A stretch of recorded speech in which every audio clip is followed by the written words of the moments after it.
বিশ্বের যত সেরা মুভিগুলো আসে তাদের মধ্যে সেরা হলো এটা, যেটা দেখার পর 2-3 ঘন্টা তোমার ব্রেনে এফেক্ট পড়ে থাকবে।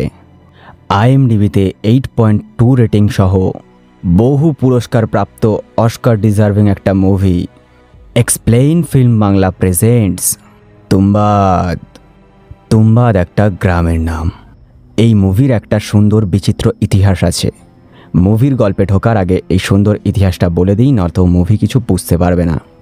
ইনি হলেন আনাজ ও ধন সম্পত্তির দেবী। গোটা বিশ্ব যখন সৃষ্টি হচ্ছিল তখন পুরো পৃথিবী ছিল এই দেবীর গর্ব। এখান থেকে সৃষ্টি হয় 16 কোটি দেবতা এবং হস্তর ছিল দেবীর প্রথম সন্তান, যাকে দেবী প্রচণ্ড ভালোবাসতেন। কিন্তু হস্তরের মনে ছিল প্রচণ্ড লোভ। সে দেবীর আনাজ ও সম্পত্তি পাওয়ার জন্য অধৈর্য হয়ে ওঠে। ছলে বলে কৌশলে দেবীর সমস্ত সোনা সে হাতিয়ে নিলেও সে যখন আনাজের দিকে হাত বাড়ালো তখন বাকি দেবতাদের ক্রোধ তার উপর বর্ষিত হলো। হস্তরকে তখনকার মতো দেবী বাঁচিয়ে নিলেন এবং তিনি তাকে এই শর্তে বাঁচালেন যে হস্তরের নাম পৃথিবীতে কখনো নেওয়া হবে না, আর হস্তরকে কখনো দেবতা হিসাবে পুজো করা হবে না। আর দেবতাদের অভিশাপ হিসাবে ওই অঞ্চলে মানে তুম্বাদে সব সময় বৃষ্টি ঝরতে থাকবে। কিন্তু মানুষ বড় লোভী। একটা সময় পর মানুষ হস্তরের নাম নিল, শুধু তাই নয়, হস্তরের পুজো করাও শুরু করলো এবং ঘনিয়ে এলো পৃথিবীর ওপরে এক অভিশাপ।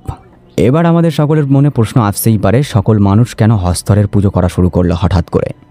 এর উত্তর আমি বলে দেই, কারণ হস্তর দেবীর সমস্ত সোনা হাতিয়ে নিয়েছিল। আর তারা হস্তরের পুজো শুরু করে এই ভেবে যে হস্তরকে খুশি করতে পারলে প্রচুর পরিমাণে সোনা পাওয়া যেতে পারে। সোজা কথায় বলতে গেলে হস্তর কোনো দেবতা নয়, শয়তানের রূপ ছিল হস্তর। এই মুভিতে প্রচুর পরিমাণে স্পয়েল আছে, যেগুলোকে আমি আস্তে আস্তে করে এক্সপ্লেইন করব, যাতে করে তুমি পুরোপুরি মুভি দেখার মজাটা নিতে পারো। তো এসো এবার মুভির কাহিনীতে ঢোকা যাক। মুভির শুরু হয় তুম্বাদ গ্রাম। সালটা ছিল 1917। মুষলধারে বৃষ্টি হচ্ছিল এবং একটা জমিদার বাড়ির সামনে এই লাল কাপড় জড়ানো এই মেয়েটিকে দেখানো হয়। জমিদারবাবু বুড়ো হলেও তার শখ কিন্তু 16 আনা ছিল। জমিদারবাবুর যৌন বাসনা মেটায় এই মেয়েটা।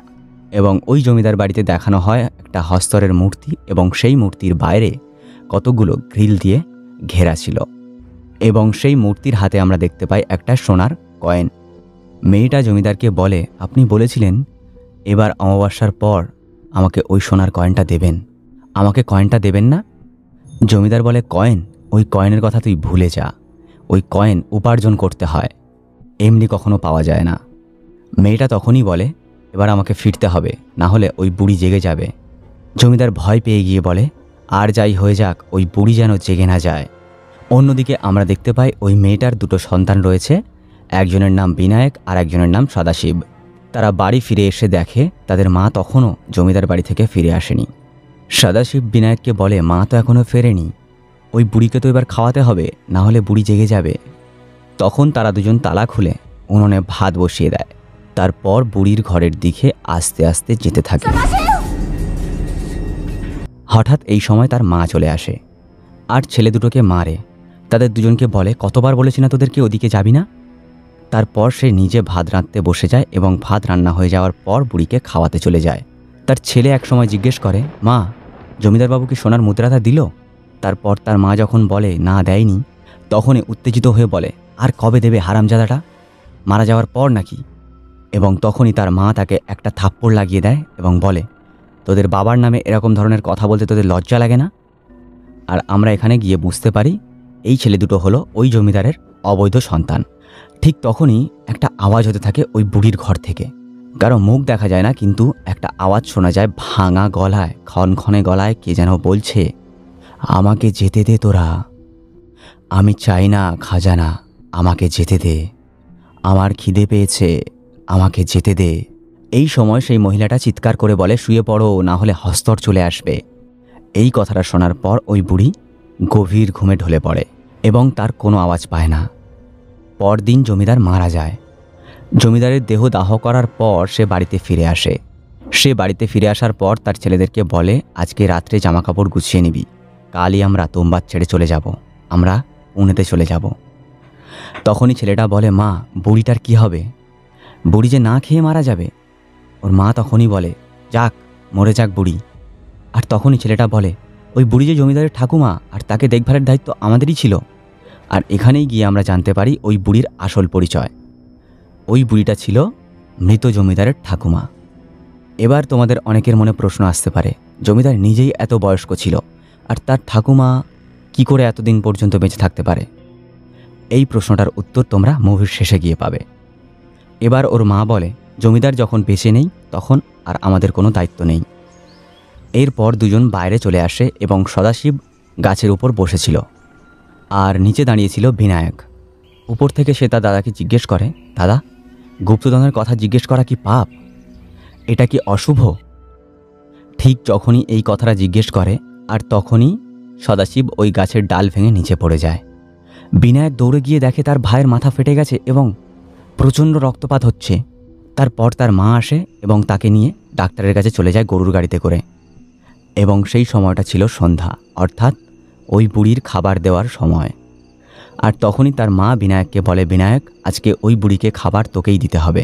আর যাওয়ার সময় তাকে এটা বলে যায়, যদি ওই বুড়ি বেশি উৎপাত করে তখনই তাকে বলবি শুয়ে পড়, না হলে হস্তর চলে আসবে। সে তখনই তার মাকে জিজ্ঞেস করে, মা হস্তরকে? তার মা কোনো জবাব দেয় না। এরপর ছেলেটা ফিরে আসে ঘরে।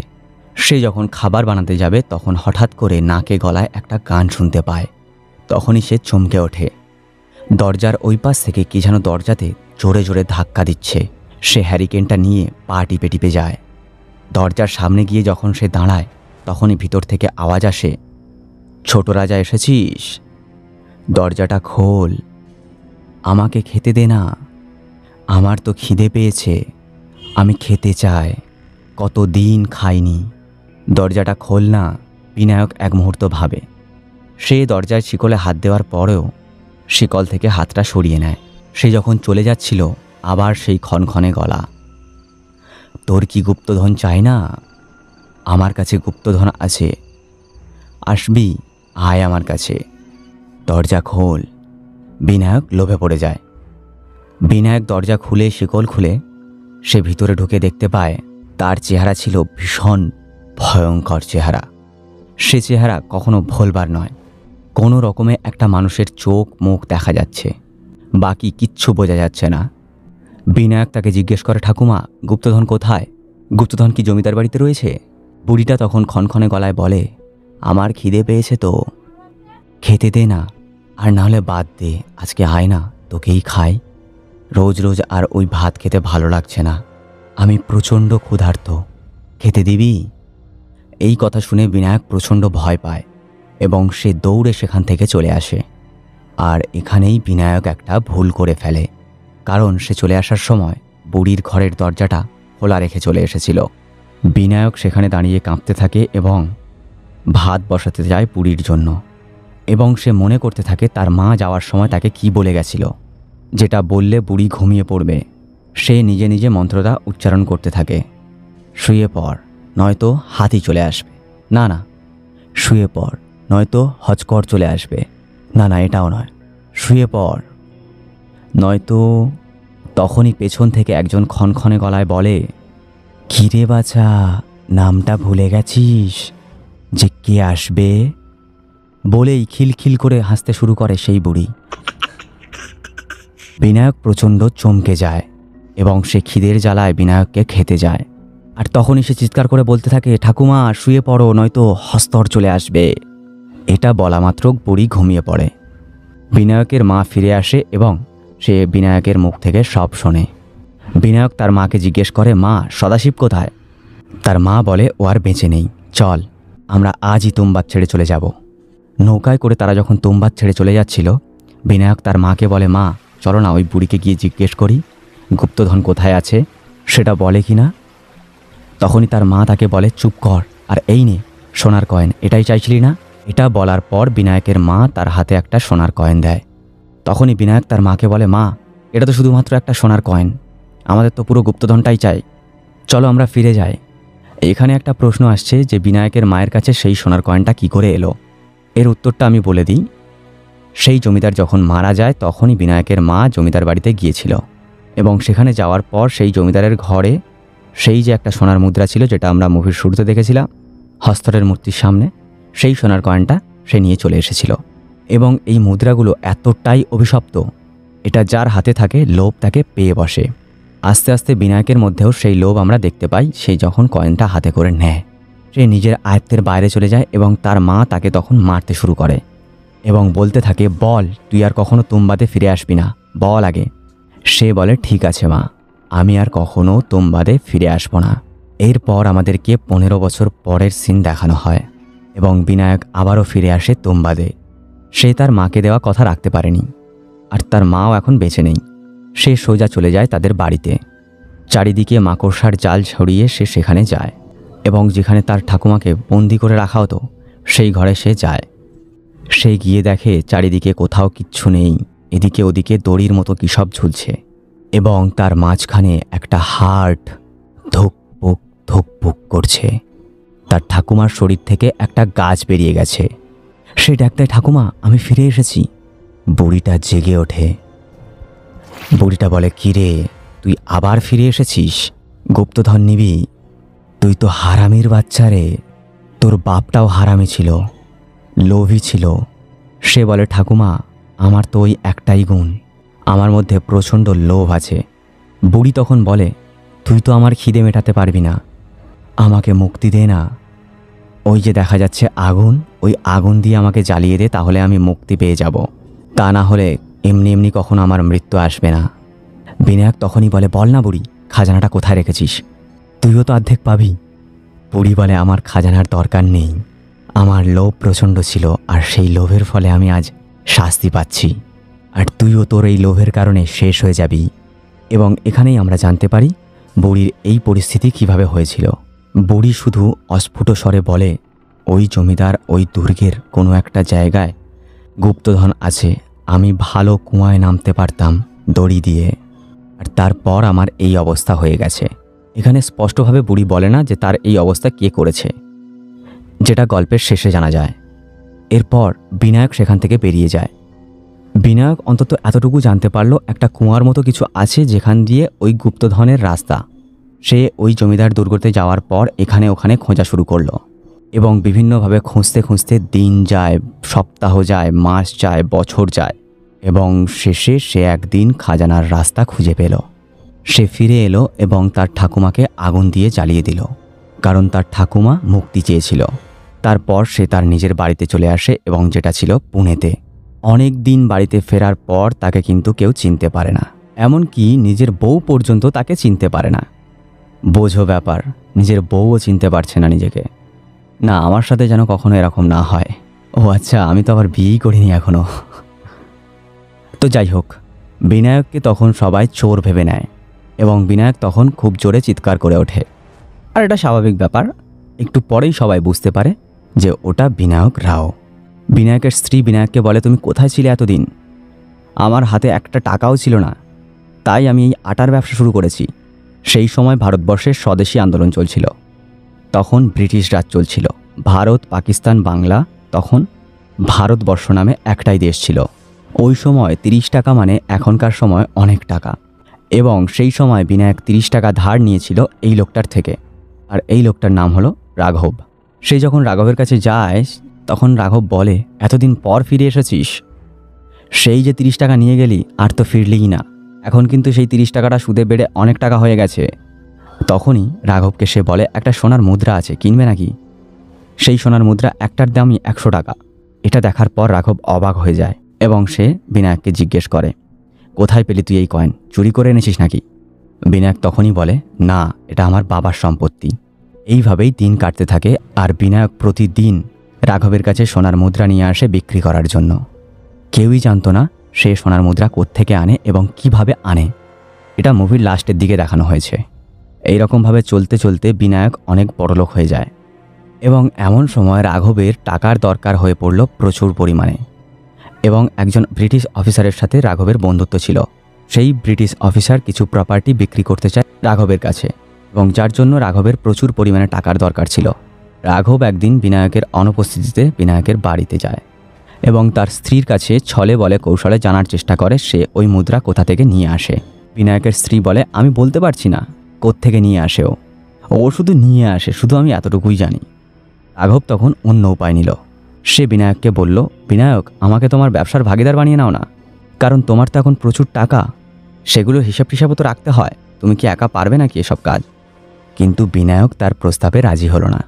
এরপর সে আর একটা বুদ্ধি নিল এবং সে একটা মেয়েকে নিয়ে এলো এবং সেই মেয়েটাকে 803 টাকায় বিনায়কের কাছে বিক্রি করে দিল। এই কয়েনটা বিনায়কের কাছে আসার পর বিনায়কেরও সেই সব শখ জেগে উঠল, যেই সমস্ত শখ তার বাবার ছিল, অর্থাৎ রক্ষিতা রাখা, যৌন কামনা বাসনা মেটানোর জন্য। এই মেয়েটাকে সে রক্ষিতা হিসাবে নিয়ে এলো। কিন্তু বিনায়ক তার স্ত্রীকে বলল, বাড়ির সমস্ত কাজ করার জন্য ওই মেয়েটিকে নিয়ে আনা হয়েছে। এটার ঠাঁই হলো উপরের চিলেকোঠার ঘরে। রাঘব মেয়েটাকে 50 টাকা দেয় এবং মেয়েটিকে বলে বিনায়ককে 2 দিন এখানে আটকে রাখবে, যাতে করে ও বাড়ি থেকে বেরোতে না পারে, কারণ রাঘব তুমবাদ যাওয়ার প্ল্যান করছিল।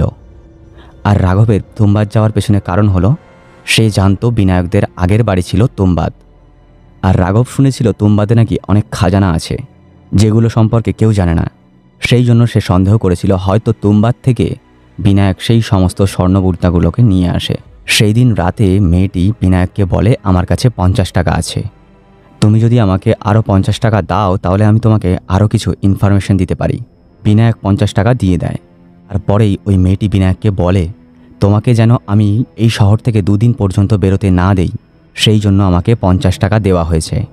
এটা শোনার পর বিনায়ক সমস্তটা বুঝতে পারে যে রাঘবের প্ল্যান কী।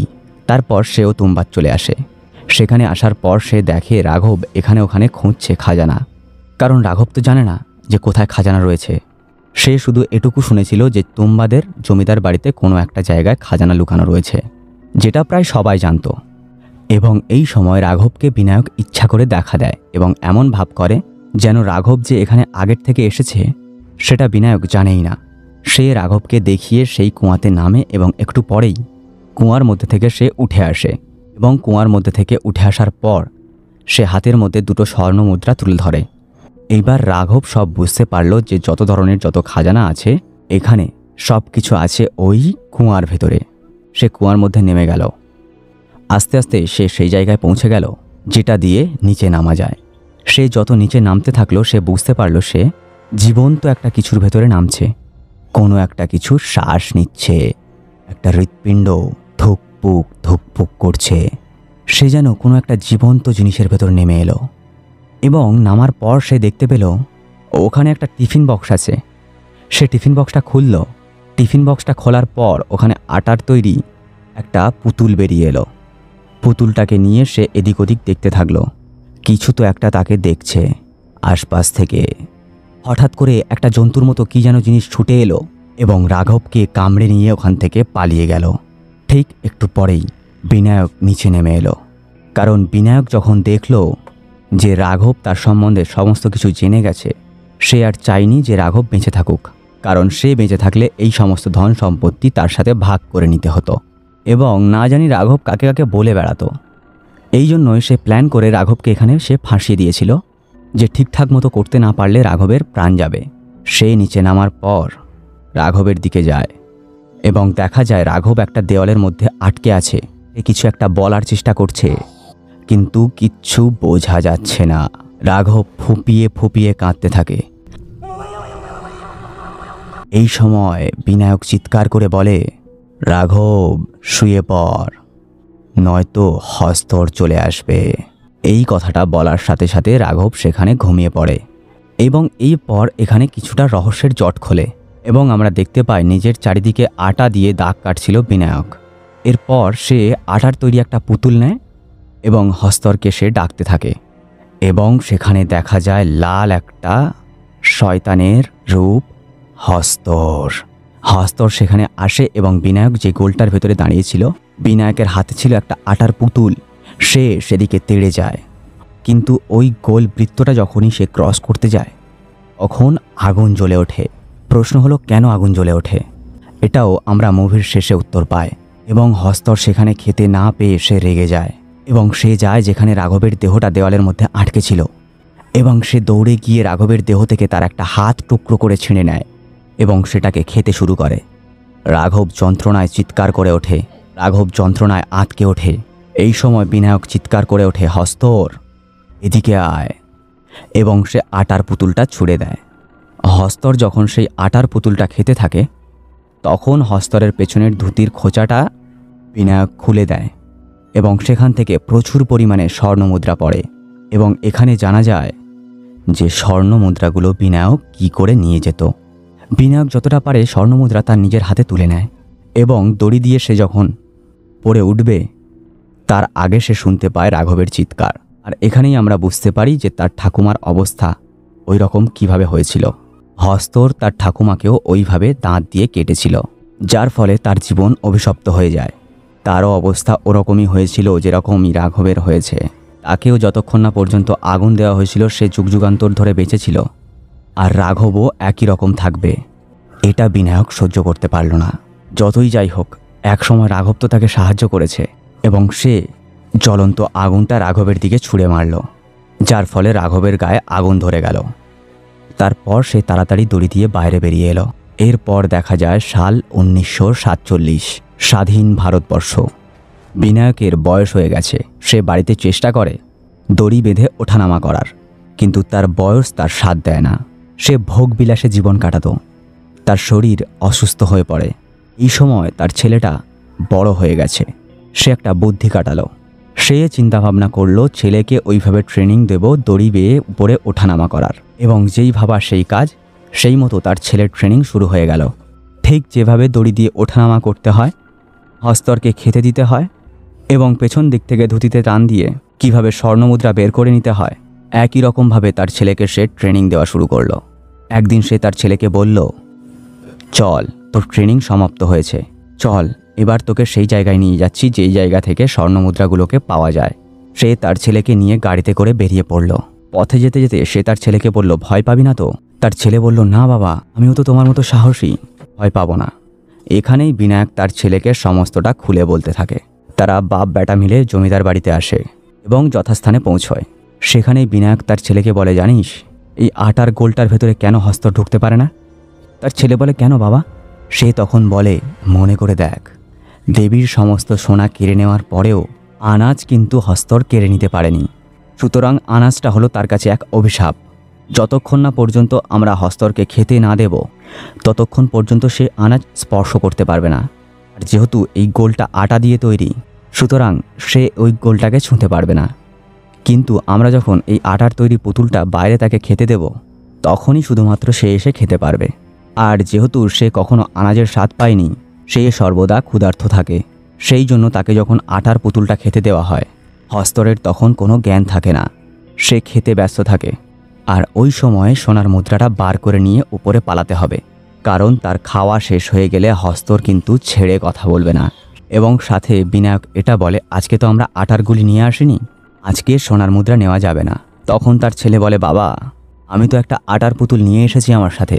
বলার পর সে আটার পুতুলটা বের করে এবং সেই আটার পুতুলটা বের করার সাথে সাথে সেখানে হস্তর চলে আসে এবং তার ছেলে ছিটকে পড়ে।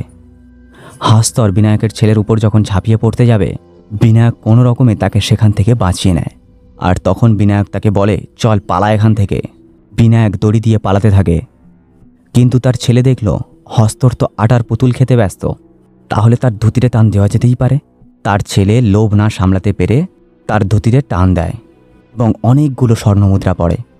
তার ছেলে সেখান থেকে কিছুটা স্বর্ণমুদ্রা কুড়িয়ে নেয় এবং যতক্ষণ পর্যন্ত হস্তর খাচ্ছিল সে দড়ি দিয়ে উপরে ওঠার চেষ্টা করে এবং হস্তর তাদের পেছনে ছুটতে শুরু করে। কোনো রকমে সে যাত্রায় তারা বাপ বেটা বেঁচে যায়। বিনায়ক প্রচণ্ড ক্ষেপে যায়। সে তার ছেলেকে বলে, এত লোভ ঠিক নয়, এত ছোট বয়সে তোকে কে বলেছিল আটার পুতুল নিয়ে আসতে? তারপর তারা বাড়ি ফিরে আসে। এই সময় তার ছেলের মধ্যেও লোভ ঢুকে যায়, পয়সার প্রতি লোভ, এবং অতটুকু ছেলে নারীর প্রতিও লোভ জমে যায়। এবং তার ছেলে একদিন বাবাকে বুদ্ধি দিল, বাবা, আমরা একটা পুতুল নিয়ে যাই, সেজন্য আমরা কম সোনার মুদ্রা কোরানোর জন্য সময় পাই। তাহলে আমরা অনেকগুলো আটার পুতুল নিয়ে যাই, চলো, তাহলে তো আমরা অনেকগুলো সোনার মুদ্রা কোরানোর সময় পাবো, কারণ হস্তর তো খেতে ব্যস্ত থাকবে, ও তো প্রচণ্ড ক্ষুধার্ত। এবং যেই ভাবা সেই কাজ, তাই অনেকগুলো আটার পুতুল নিয়ে তারা বাপ বেটা তুমবাদে এলো। কথায় বলে, লোভে পাপ আর পাপে মৃত্যু। তারা যখন নিচে নেমে এলো, নিচে নামার পর তারা একটা বৃত্ত কাটলো।